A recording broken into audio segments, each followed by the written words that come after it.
तुम्ही पक्षप्रवेश केलेला आहात, एवढा मोठा काळ जो काँग्रेसमध्ये तुम्ही दिलेला आहे, आज पक्षप्रवेश केलेला आहे, काय भूमिका आहे?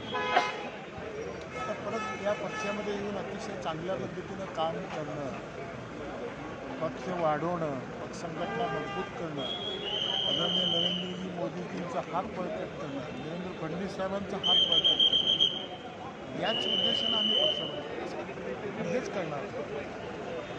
देवेंद्र फडणवीस यांनी खरं तर हा पक्षप्रवेश त्यांच्याविषयी काय सांगा? हे अतिशय चांगलं नेतृत्व या राज्याला मिळालं. एक अभ्यासू नेतृत्व, अतिशय म्हणजे या राज्याला कसं पुढे घेऊन जातात, या राज्यातल्या प्रत्येक घटकाला कसं न्याय देतात, विकसित राज्य म्हणून या देशामध्ये या राज्याचं कसं नाव लेखित करतात, यासाठी ते प्रयत्न करतात. राज्य चालतं म्हणून त्या नेत्यांना मदत करणं हे सुद्धा आमचं येत्या निवडणुकीमध्ये आता तुमचा हा फॅक्टर कसा प्रभावित आहे ना. आपण नंतर बोलत राहू. Okay sir, thank you.